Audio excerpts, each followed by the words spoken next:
Religious leaders are speaking out on the court's decision to overturn Roe v. Wade. This comes after WPR reported multiple Jewish organizations claiming the decision is a violation of their religious beliefs. News 9's Sabrina Lee is live in Wausau now with what they had to say. Sabrina. Yeah, guys, I'm here outside the Mount Sinai congregation in Wausau, where leaders tell me that according to Jewish tradition, abortion is permitted when necessary. Any restriction on reproductive health runs counter to our religious perspectives. Rabbi Benjamin Altshuler of Mount Sinai congregation says they believe life starts at a baby's first breath. We know that's a difference, and that comes down to science. But according to our tradition, as long as a child is growing within a mother, it's part of that mother. Up until that point, life of the mother is prioritized. According to Jewish tradition, abortion is not only something that is permitted, but necessary in cases where the health of the mother is at stake. If it poses a health threat in the same way that, say, a tumor would be removed from someone with cancer, so too is it safe and permitted in our beliefs that a fetus would be aborted in a proper and safe way. The Diocese of La Crosse also speaking out, issuing a statement after the ruling came down on Friday. Bishop William Callahan saying in part, "We will continue to proclaim a vision for our society that upholds the truth that every human life is sacred and inviolable." Going on to say the Catholic Church will continue to witness the sanctity of all human life from conception to natural death, and they will continue to support the right to life for all unborn children. Despite differing opinions, both groups say they will be providing aid for anyone who may need it, regardless of circumstance. We'll do whatever we can to support the independence and rights of anyone who comes to us and needs assistance.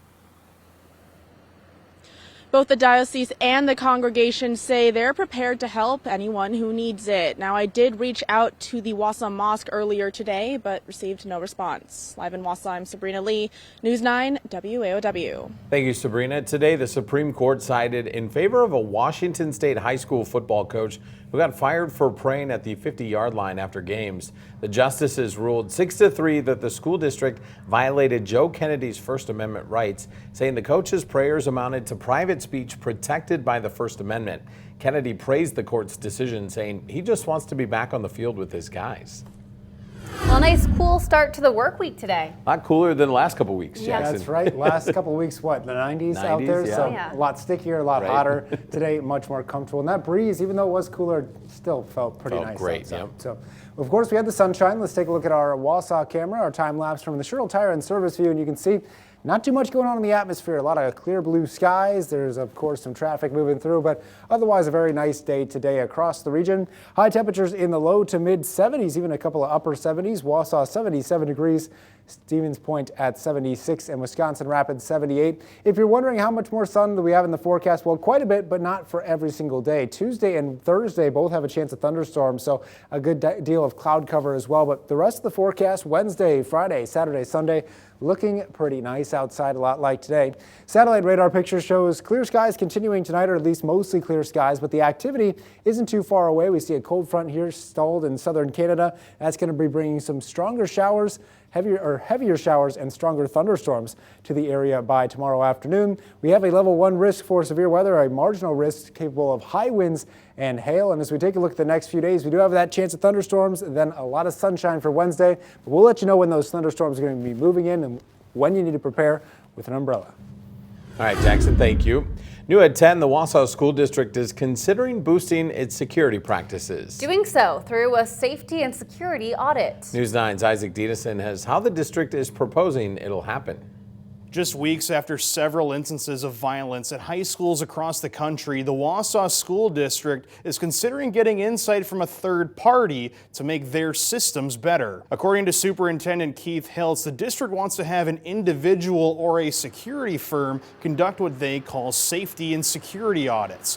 They would include reviewing the access points of the schools and the district's emergency plans, among several other topics. One board member says it's especially important to pursue something like this now. With everything that's going on frankly keeps going on.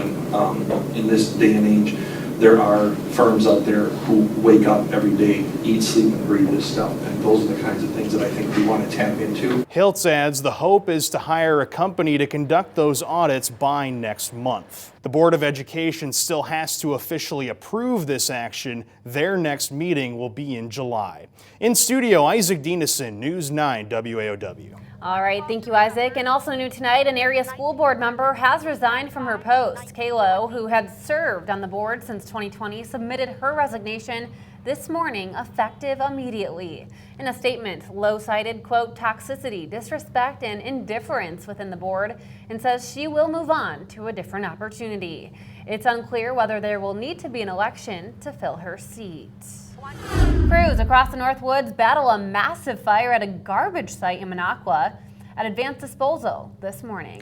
Fire officials say the fire this morning was started when a load of hot garbage was dumped onto more trash. That was enough to spark flames. No word yet on how this will affect waste management operations in the area. Tonight, a Crandon family of 13 is without a home after fire roars through their house Sunday. They say they got the call for the fire around 4 a.m. The family, including 9 of the 11 children, were inside at the time. They had to climb out of a back window to safety. One official says it was a difficult fire to fight. Real big reason why it burned so hot, it was a metal exterior, and what happens there is that the metal keeps the heat in the building. No word yet on the cause, but Nixon says it appears to have started in the kitchen area. New at 10, Russian attacks ramping up in Ukraine. The latest deadly missile attack was launched on a shopping mall. At least 1,000 people were inside. This comes as G7 leaders met in Germany, where the Biden administration is announcing the U.S. will be committing $7.5 billion as part of a larger G7 effort to help the Ukrainian government with immediate budget issues. Well, an area man is making us Wisconsin proud, volunteering his time to help Ukrainian refugees. Dave Gillum of Wittenberg arrived in Poland a little over a week ago. He's volunteering on the Polish-Ukrainian border, providing food, drinks, and medical assistance to refugees. He says it means the world for him to be there to provide help, even on the hard days. Seeing the heartache in people's faces, seeing them being pushed from their homes. But also, on the other hand, when handing a little child a piece of candy and getting that big smile, it brightens your day and makes you think you're doing something worthwhile. Now, Gillum says they are in need of more volunteers to help with their efforts. He says housing and food are provided. Details can be found on our website.